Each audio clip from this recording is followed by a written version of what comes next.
ಬಸವತತ್ವ ಪೀಠ ಚಿಕ್ಕಮಗಳೂರು ವತಿಯಿಂದ ಲಿಂಗೈಕ ಚಂದ್ರಶೇಖರ ಮಹಾಸ್ವಾಮಿಗಳ 169ನೇ ಜಯಂತಿ ಮತ್ತು ಲಿಂಗೈಕ ಜಯಚಂದ್ರಶೇಖರ ಮಹಾಸ್ವಾಮಿಗಳ 28ನೇ ಸಂಸ್ಮರಣೆ ಅಂಗವಾಗಿ ಬಸವತತ್ವ ಸಮಾವೇಶವನ್ನು ಮಾರ್ಚ್ 7ರಂದು ನಗರದ ಶ್ರೀ ಬಸವ ಮಂದಿರದಲ್ಲಿ ಆಯೋಜಿಸಲಾಗಿದೆ ಎಂದು ಬಸವತತ್ವ ಪೀಠದ ಡಾಕ್ಟರ್ ಶ್ರೀ ಬಸವ ಮರಣಸಿದ್ಧ ಸ್ವಾಮಿಗಳು ತಿಳಿಸಿದರು. ಚಿಕ್ಕಮಗಳೂರಿನ ಶ್ರೀ ಬಸವತತ್ವ ಪೀಠದ ಆಶ್ರಯದಲ್ಲಿ ಪ್ರತಿ ವರ್ಷದಂತೆ ಈ ವರ್ಷವೂ ಕೂಡ ಲಿಂಗೈಕ್ಯ ಶ್ರೀ ಚಂದ್ರಶೇಖರ ಮಹಾಸ್ವಾಮಿಗಳವರ ಜಯಂತಿ ಮತ್ತು ಲಿಂಗೈಕ್ಯ ಶ್ರೀ ಜಯಚಂದ್ರಶೇಖರ ಮಹಾಸ್ವಾಮಿಗಳವರ ಪುಣ್ಯಸ್ಮರಣೆ ಅಂಗವಾಗಿ ಬಸವತತ್ವ ಸಮಾವೇಶವನ್ನು ಇದೇ 7ನೇ ತಾರೀಕು ಅಂದರೆ ನಾಡಿದ್ದು ಹಮ್ಮಿಕೊಂಡಿದ್ದೇವೆ.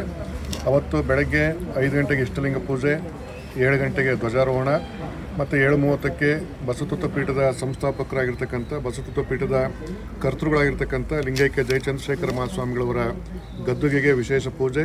ಅದಾದ ನಂತರ 8 ಗಂಟೆಗೆ ಚಂದ್ರಶೇಖರ ಮಹಾಸ್ವಾಮಿಗಳವರ, ಜಯಚಂದ್ರಶೇಖರ ಮಹಾಸ್ವಾಮಿಗಳವರ ಮತ್ತು ವಿಶ್ವಗುರು ಬಸವಣ್ಣನವರ ಭಾವಚಿತ್ರಗಳ ಮೆರವಣಿಗೆ ಕಾರ್ಯಕ್ರಮ ಇರುತ್ತೆ. ಮೆರವಣಿಗೆ ಶ್ರೀ ಬಾಲಗಂಗಾಧರನಾಥ ಮಹಾಸ್ವಾಮಿಗಳವರ ವೃತ್ತದಿಂದ ಪ್ರಾರಂಭವಾಗಿ ಬಸವೇಶ್ವರ ರಸ್ತೆ ಮೂಲಕ ಹಾದು ಶ್ರೀಮಠವನ್ನು ತಲುಪುತ್ತೆ. ಅದಾದ ನಂತರದಲ್ಲಿ ಸಂಜೆ 6 ಗಂಟೆಗೆ ಸಾಂಸ್ಕೃತಿಕ ನಾಯಕ ವಿಶ್ವಗುರು ಬಸವಣ್ಣ ಅನ್ನುವ ಕುರಿತಾಗಿ ವಿಶೇಷ ಗೋಷ್ಠಿ ಮತ್ತು ಸಮಾವೇಶ ನಡೆಯಲಿದ್ದು, ಸಮಾವೇಶದಲ್ಲಿ ಇತ್ತೀಚೆಗೆ ತಾನೇ ಕರ್ನಾಟಕ ರಾಜ್ಯೋತ್ಸವ ಪ್ರಶಸ್ತಿ ಪುರಸ್ಕೃತರಾಗಿರ್ತಕ್ಕಂಥ ಶ್ರೀ ನಿಜಗುಣಾನಂದ ಮಹಾಸ್ವಾಮಿಗಳವರಿಗೆ ಅಭಿವಂದನೆ ಕಾರ್ಯಕ್ರಮವನ್ನು ಇಟ್ಟುಕೊಂಡಿದ್ದೇವೆ. ನಗರದ ಸುದ್ದಿಗೋಷ್ಠಿಯಲ್ಲಿ ಮಾತನಾಡಿದ ಅವರು, ಹೆಚ್ಚಿನ ಸಂಖ್ಯೆಯಲ್ಲಿ ಭಕ್ತಾದಿಗಳು ಆಗಮಿಸಿ ಕಾರ್ಯಕ್ರಮದ ಯಶಸ್ವಿಗೆ ಸಹಕರಿಸಬೇಕು ಎಂದು ಹೇಳಿದರು. ಈ ಕಾರ್ಯಕ್ರಮದಲ್ಲಿ ಕೇಂದ್ರದ ಕೃಷಿ ಮತ್ತು ತೋಟಗಾರಿಕೆ ರಾಜ್ಯ ಸಚಿವರಾಗಿರ್ತಕ್ಕಂಥ ಶರಣೆ ಶೋಭಾ ಕರಂದ್ಲಾಜೆ ಅವರು ಉಪಸ್ಥಿತರಿದ್ದು, ಈ ಒಂದು ಕಾರ್ಯಕ್ರಮದ ಉದ್ಘಾಟನೆಯನ್ನು ಚಿಕ್ಕಮಗಳೂರಿನ ಶಾಸಕರಾಗಿರ್ತಕ್ಕಂಥ ಶರಣ ಎಚ್.ಡಿ. ತಮ್ಮಯ್ಯನವರು ಮಾಡಿಕೊಡ್ತಾ ಇದ್ದಾರೆ.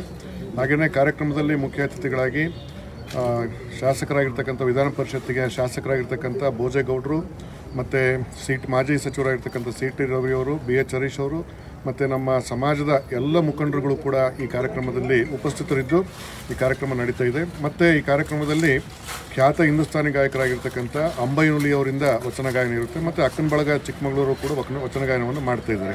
ಮತ್ತು ಕಲಾವಿದರಿಂದ ಭರತನಾಟ್ಯ ಇತ್ಯಾದಿ ಕಾರ್ಯಕ್ರಮಗಳು ನಡೀತಾ ಇದ್ದು, ಈ ಎಲ್ಲ ಕಾರ್ಯಕ್ರಮಗಳಿಗೆ ಸಾರ್ವಜನಿಕರು ಹೆಚ್ಚಿನ ಸಂಖ್ಯೆಯಲ್ಲಿ ಆಗಮಿಸಿ ಬಸವಾದಿ ಪ್ರಮುಖರ ಕೃಪೆಗೆ ಪಾತ್ರರಾಗಬೇಕು ಅಂತೇಳಿ ಈ ಮೂಲಕವಾಗಿ ಆಹ್ವಾನವನ್ನು ಕೊಡೋದಕ್ಕೆ ಇಷ್ಟಪಡ್ತೇವೆ. ಸುದ್ದಿಗೋಷ್ಠಿಯಲ್ಲಿ ಸೋಮಶೇಖರ್, ಕುಮಾರ್, ಚಿದಾನಂದ, ಷಡಕ್ಷರಿ, ಸದಾಶಿವ, ಬಸವರಾಜು, ಬಾಬು ಉಪಸ್ಥಿತರಿದ್ದರು.